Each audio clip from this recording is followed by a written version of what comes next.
That the struggle started with him, and by the grace of God, 26 years after, he was here and he addressed the joint assembly where it shows and showcases our democracy that it is working.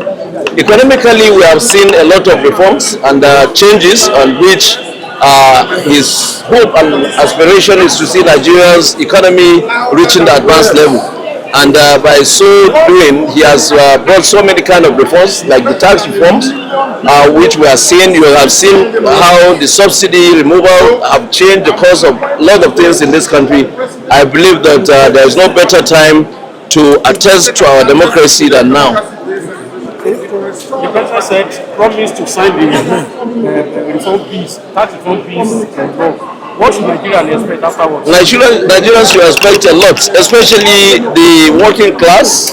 If you are earning less than a million naira, you will see that you don't pay any tax.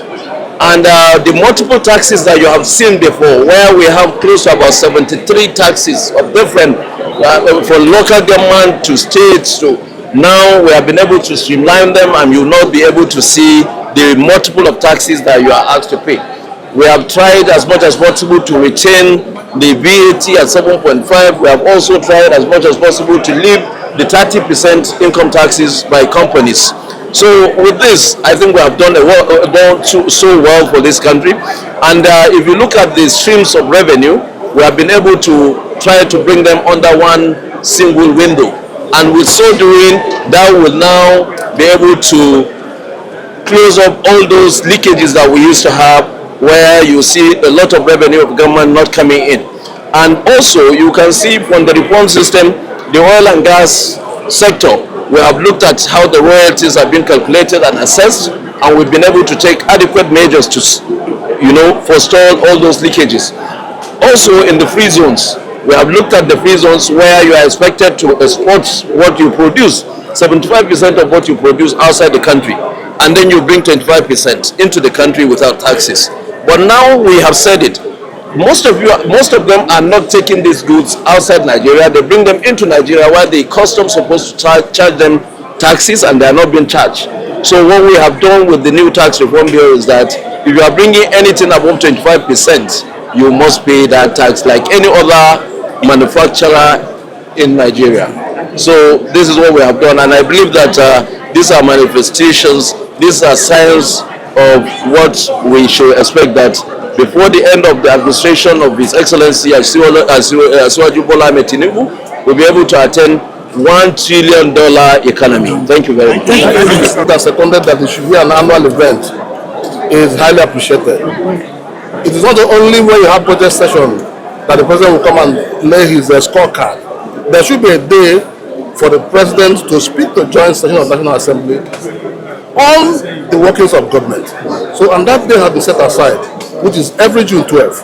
Mr. President will come to National Assembly and speak to a joint session of National Assembly. And I believe with time, because it is something that we're just starting, with time there's going to be questions to be asked to Mr. President in a joint sitting, and Mr. President will answer in a joint sitting for Nigerians to know that we're advancing in this democracy. Particularly the posthumous national award given to the Ogoni 9. What would you say basically with that? Given to the Ogoni. Ogoni 9. Yes. Well, I would prefer to first of all start by commending the president for recognizing Professor Humphrey Nwosu. You recall that it was a big argument in the Senate when the Senate moved the motion against honoring Humphrey Nwosu. But today, Mr. President, I've said no. Humphrey Nwosu has to be honored, and I'm glad that he has been honored. Then, at the issue of Ogoni 9, Mr. President, by our Constitution, has a right or prerogative of mercy, and that is what he has extended to the Ogoni 9, and that is the end of it. You can't even question it because it's a right enshrined in the Constitution. Thanks, sir. All right. When we debated the issue of that honor for Humphrey Nwosu, it was defeated at the Senate, and we were not happy about it. But the president said he watched the debate and the proceedings at the floor of the Senate on that day, and that he would do something. Today he has honored him. The truth has been told that he had nothing to do to have prevented the annulment by the military junta. So he wouldn't have been punished for something that was beyond him. Everybody should acknowledge that it wasn't possible for him to defy the military government at that time. So justice has been done to him, howbeit the way it came, that he deserves to be honored as a hero of that election, because the president said he was one of the heroes of that election, because he conducted the election, actually. So we're happy with that.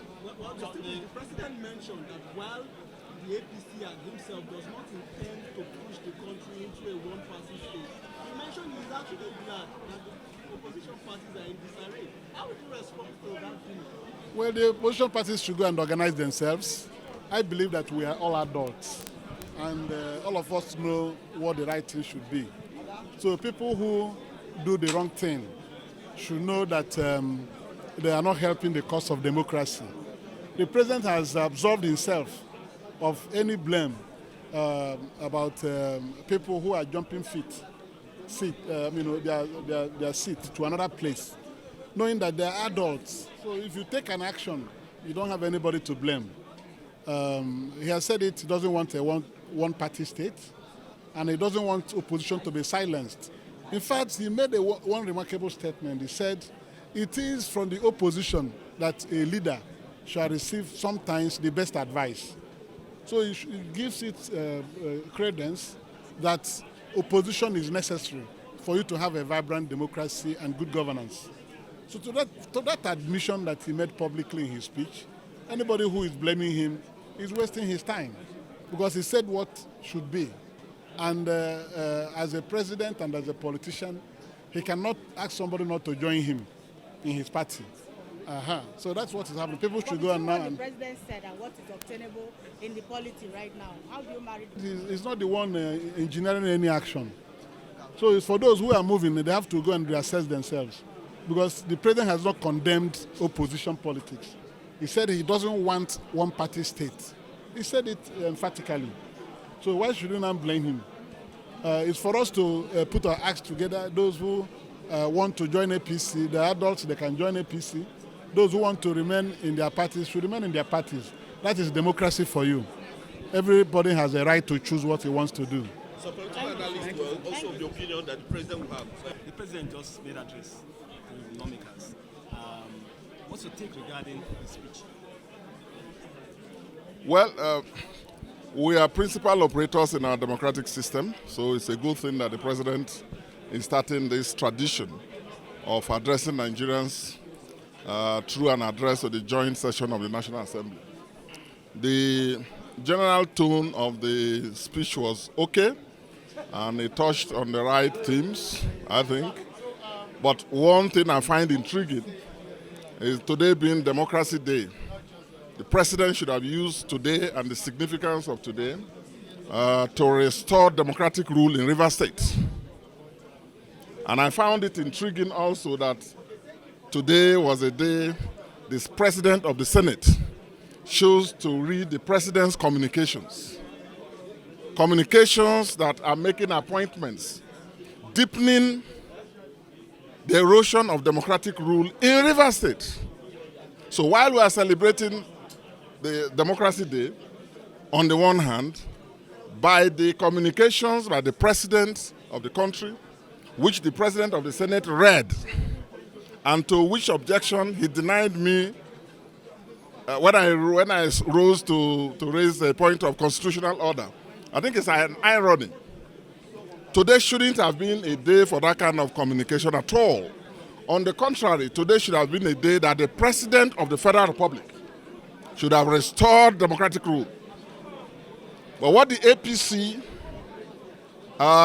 is determined to do, on the other hand, is clearly to erode democratic rights and freedoms. That's what I take out of it. Thank you. Okay, so what about the conferment of honor on Kensara? Yes, that is something that is long overdue, and I commend the president for that. That's the right step. That's why I said he touched on a few themes that were appropriate, but he missed out on the most important current step he should have taken to give confidence that our democracy is alive. You can't be celebrating democracy when democracy is dead in Rivers State. When there is a military man ruling, there's a military government in Rivers State. You are deceiving Nigerians, you're not truthful to Nigerians, and you're not showing commitment. I'm happy the president said he's not committed and is not working towards a one-party state. Okay? But it seems to me that Nigerians have to be sycophants to survive in this APC system. And unfortunately, some of us are not like that. So we'll continue to speak the truth and ask Nigerians to be alive to their democratic rights and responsibilities. Thank you. As former presiding officer, not the chairman of the Reconciliation Committee, not the chairman of the Reconciliation Committee. Today's democracy and not the president has said and Yes. With all this confirmatory, what does this stand for you coming from the opposition? Well, what does it mean? I think we must take him at his words. I mean, he spoke well, saying that he too is not for a one-party state. So we must take him at his word that he supports a multi-party. So we're all on the same page. But does the so PDP buy into this? we are. That's why we're going around and bringing everybody to come around. And they've heard it. So those of you who say they're under pressure, there's no pressure anymore. So we're all for multi-party, and everybody should go and get the house in order. As he said, it's not going to help us. So we are going to sort our own house and get our house in order. Thank you very much. The confirmation, your reaction to the confirmation. It's fine. It's part of recognizing those who have fought for this democracy. All right. Cheers. How are you? I'm fine. Good to see you. I'm fine. I'm fine, sir. All right, thank you. What's your impression of this president? Yeah, I think the president has spoken very well, and he touched each and every concern of Nigerians in terms of the politics, in terms of economy, in terms of security, in terms of development. So I think the way it was done today, it has never done before. And by the way and manner, the National Assembly handled this day and also make it as a mandatory. Almost it's become year in, year out. Each and 12th June, President will come and address National Assembly and Joint Session, by extension addressing the entire country, reading the development, talking about the way forward, and also bringing everyone together for a better democracy, for a better governance, and for a better Nigeria. So he struck the right tone for this occasion? Yes, he did. Because he actually put the points as they are and also reminded the Nigerians the situation of where we are and what the government is doing. And it's in democratic society, even in the United States, it's used to be found, and every year, one day, where President will come to the National Assembly, address the nation, and think about development and what is going to happen in the future in terms of their system and also their governance. Thank you very much. Today is Democracy Day. It's a day where the voice of the voiceless is being heard. And it symbolizes the struggle of democracy from military regime to the democratic process. And we've been gracious enough to have 26 years on uninterrupted democracy, and as the team goes, for national development. So for me, it's a period where we will institutionalize some of these things so that development can come progressively to the nation. I'm talking about the economic, where you mentioned concerning the economic aspect. How will you rate the economy concerning? You said 3.5% increase since 2024. What do you think about that? Well, the indices, as stipulated from the World Bank and various financial institutions, had shown that our economy is growing. The various reforms that has been put in place has helped in making sure that these policies are sustainable. And for Nigerians, I know that in view of the prevailing situations, people are wondering, does that put food on the table? Yes, it does, in terms of leveraging into the various aspects that the country, the economy will begin to grow in such a way that those things, those areas of self-reliance, we begin to see that happening in the very near future now. Talking about the confinement of some of the Hawadis, do they really deserve it? Yeah, it's long awaited. They had been part of the struggle for actualization of democracy in Nigeria. And I think that we must commend the president for having it in his wisdom to make sure that they are well honored and that they deserve it. Thank you very much, President's address. What do you make of the address? With what he has said and with what has been happening now, the president is sincere to take the nation to the next level.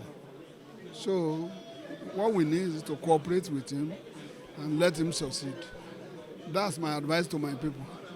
On the issue regarding the APC teaching to one-party system, the country to one-party system. He has told us anybody can stay wherever he is and support him. On the confinement of awardees, we don't relate to that bit. What do you think? On those ones that have fought for democracy, yes, I gave him kudos for that. Those ones that fought for where we are now, I gave him kudos for that.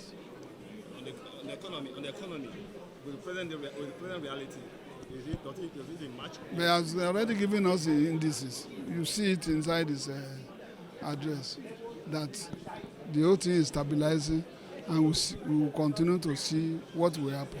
So let us wait and see and be prayerful that God should be able to guide him aright. There's no way we can do. That's the only president we have. We have to support him. Until we are from the same something. Automatically we have to support him. And we pray for him that he will succeed. And by the grace of God, he will succeed. That's my advice. I'm always the critics of government, but enough is enough for now. We have to pray for him, work with him, and let the dividends of democracy go to our people, where we come from. So happy Democracy Day. Thank you so much. Because for all that we have gone through in this country and for where we are today, we celebrate the struggle, the achievement, the breakthroughs that we have had. And we celebrate democracy because at least we have a government that have listening ears, the government that is doing what the people want and trying to take us out of the doldrum that we are. And we celebrate the leadership that is part of that checkered history of our democracy. That's what we celebrate today. The confinement of the awardees, do they really deserve it? Oh, I'm so impressed because the number of names that I had there that I've had personal contact with, particularly Chief Akabashorun, who was Chief Bolaige. The likes of Frank Kokori, we know their struggles. It is very unfortunate that they have not been recognized up till today. So we must really commend Mr. President for doing this one to the memory of those heroes and heroines, the martyrs that have struggled to ensure that democracy stands today. On the president's response regarding the continuity to the party system, one-party system, what's your take? Well, the Constitution guarantees freedom of association. Now, if I feel that my association with a particular group is not favorable and it's not going to help my people, I'll leave. And that is what Mr. President has just advocated. Nobody is wanting one-party state, but we cannot shut the door at the people who are willing or scared of jumping out of a sinking ship, borrowing from his words. And lastly, economy.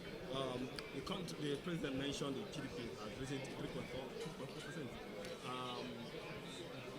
With the make of matching to present reality, what's your take on that? Well, you see, when you talk about the economy, it's not something that you immediately see happening in the day-to-day life. But you see, when the foundation is being built like that, you don't feel the effect immediately. But I can assure you from what has been put in place, I can assure you that in the next 1 year, few months, people will begin to see the dividends of those financial engineering that has been done by Mr. President. Happy democracy. We should say.